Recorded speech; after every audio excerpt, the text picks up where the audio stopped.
안녕하세요. 대박파파입니다. 오늘 더본코리아 상장 관련 영상 말씀드렸고 다들 수익 보셨을 거라 생각합니다.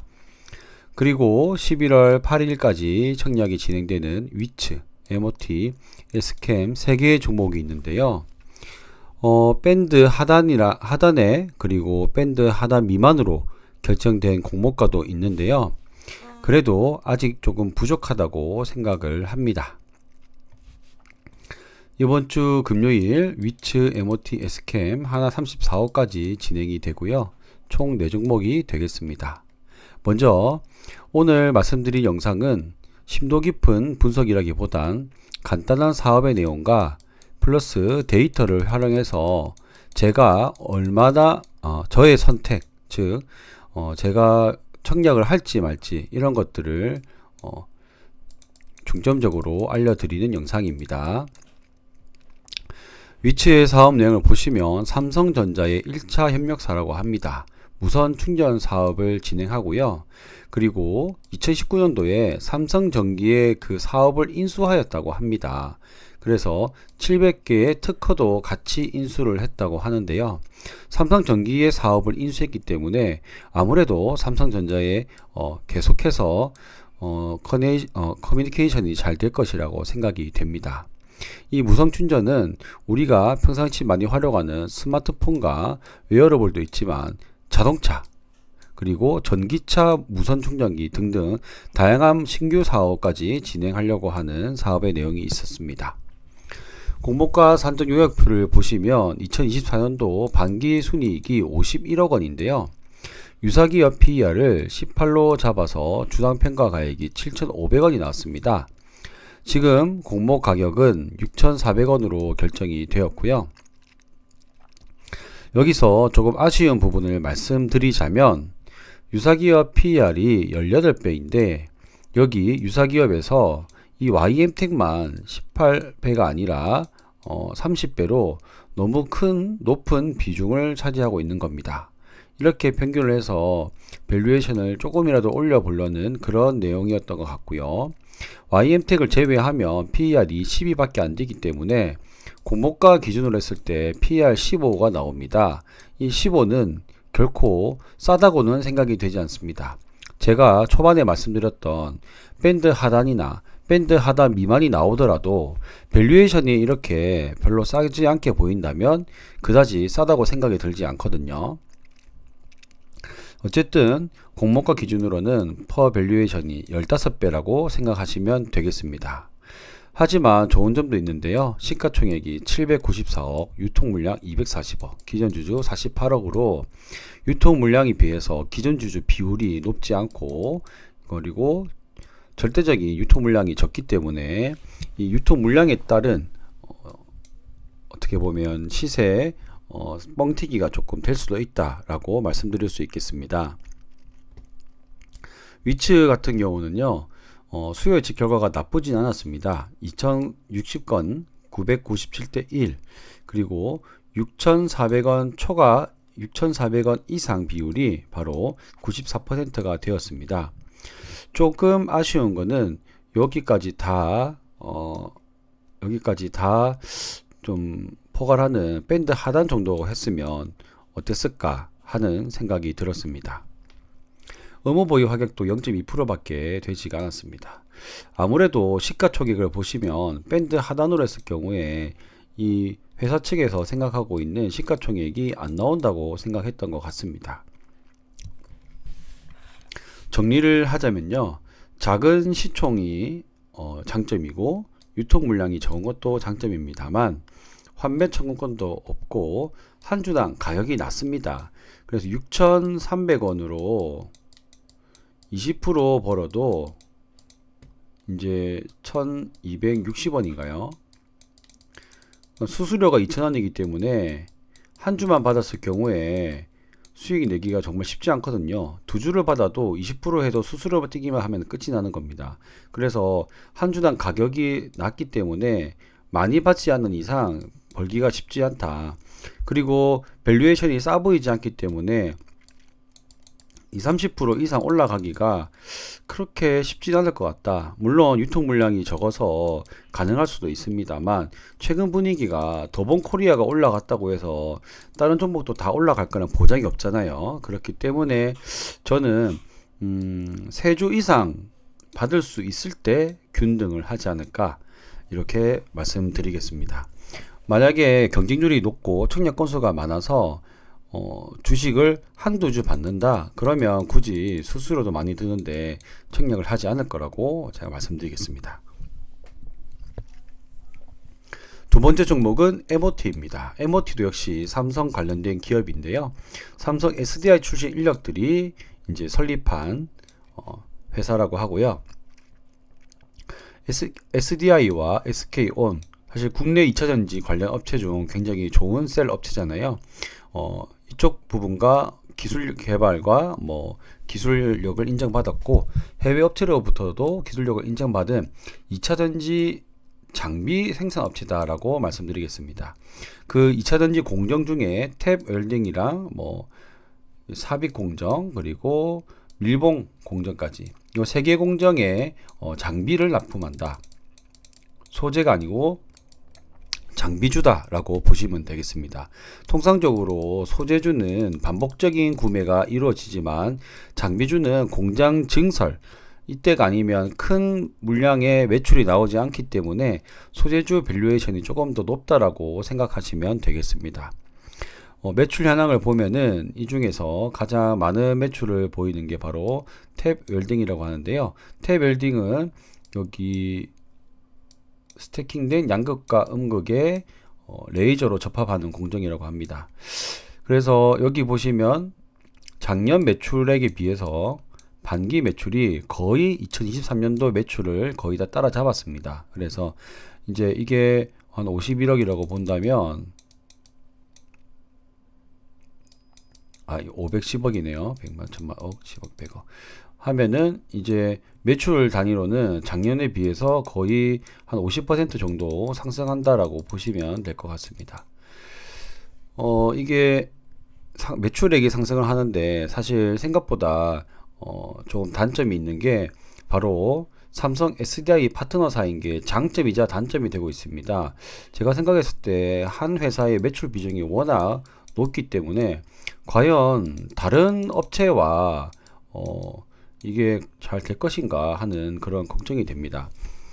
아무래도 이 셀 업체 SDI와 SK온, LG 엔솔 이런 데는 셀 업체는 제일 중요한 게 수율이지 않겠습니까? 그리고 불량률 이런 게 제일 중요할 건데요. 한번 도입된 것을 바꾸는 게 굉장히 큰 부담이 된다고 합니다. 이게 굉장히 큰 리스크를 짊어지고 공장 가동을 멈추고 그리고 이제 이것을 교체를 해야 되는 것이죠.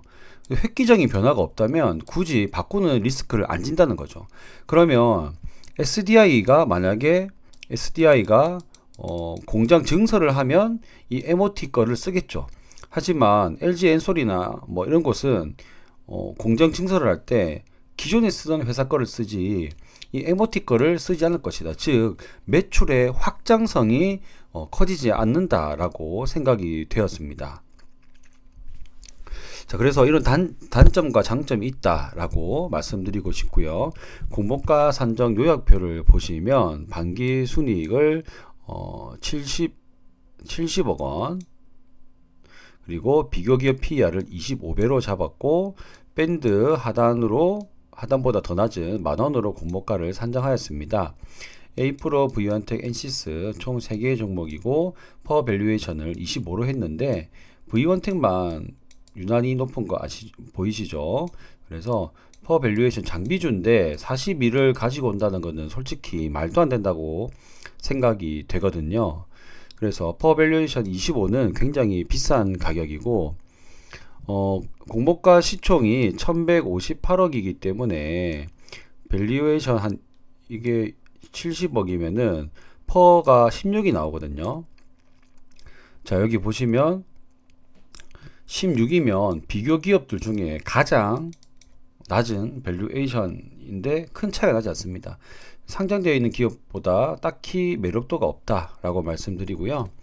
여기 나와 있지 않은 이런 M 플러스 같은 회사를 보시면 퍼밸류션 10입니다. 10.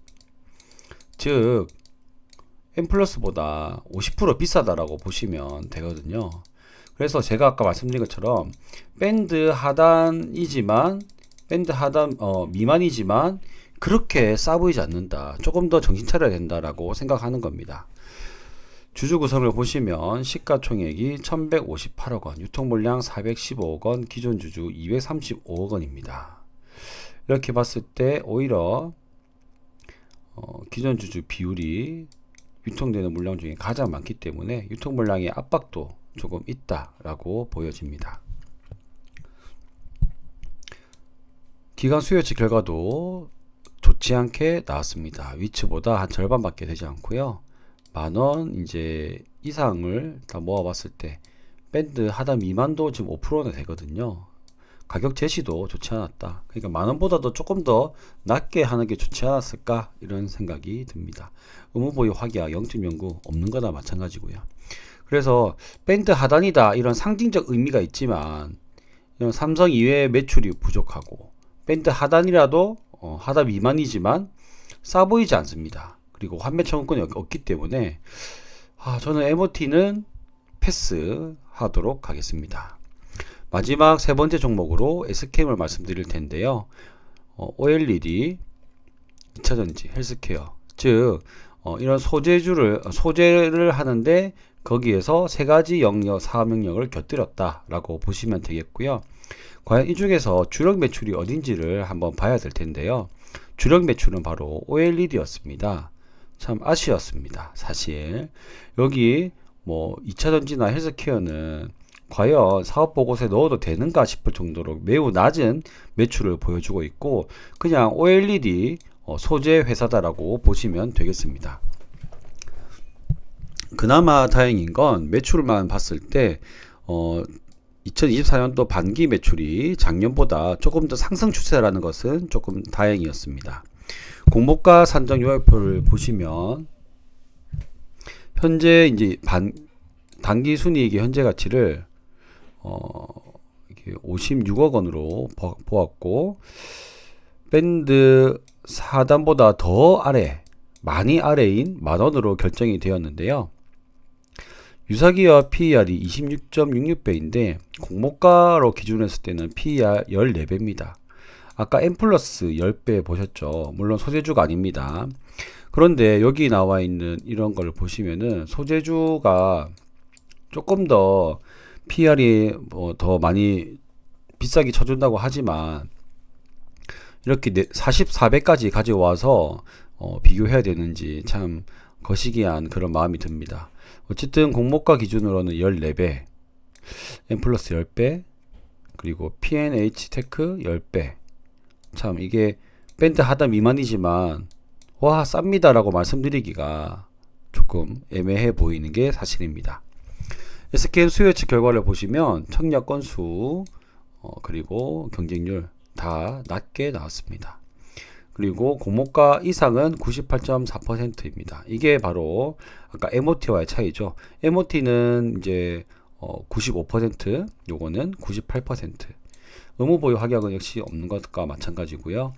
시가총액과 유통 물량이 굉장히 낮아서 이게 아주 큰 장점이라고 보여집니다. 그리고 여기 이번에 들어가는 신주 모집되는 비율이 기타 기존 주주보다 더 낮기 때문에 이것도 나쁘지 않다고 생각합니다.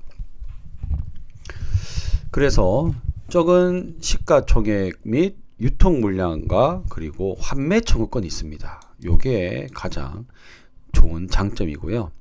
시가총액 낮고 유통 물량 낮으면 옛날에는 무조건 그냥 고였는데 지금은 그렇게 할 수가 없죠. 하지만 환매 청구권이 있다면 이거는 청약을 조금 해봐도 괜찮지 않을까. 밴드 하단 미만으로 가격 선정했다는 거는 이제 상장사나 주관사 입장에서는 상당히 그래도 양보를 했다. 거기다가 환매 청구권까지 있다라고 했기 때문에 괜찮은 것 같습니다. SKM 역시 삼성 디스플레이 파트너 회사거든요. 근데 OLED 시장 자체가 현재 많이 인기 있는 그런 업종이 아니기 때문에 얼마나 이 관심을 받을지는 좀 봐야 될 것 같습니다. 아까 말씀드렸듯이 밴드 하단 미만으로 결정되었지만 밸류에이션이 싸지 않기 때문에 이것도 단점으로 보여집니다. 자, 세 종목을 정리하자면요. S캠은 제가 대출을 활용해서 비례 청약을 할 예정입니다. 위치 같은 경우에는 균등 3주 이상 나올 경우에만 이제 청약을 할 예정이고요. 3주 이상 안 나올 것 같다 그러면 패스를 하겠습니다. MOT는 그냥 바로 패스를 하도록 하겠습니다. 이렇게 세 종목에 대해서 제 의견 말씀드렸고요. 각자 제 자료와 다른 분들의 자료까지 잘 고민하셔서 결정하시면 될 것 같습니다. 오늘도 긴 영상 봐주셔서 감사합니다.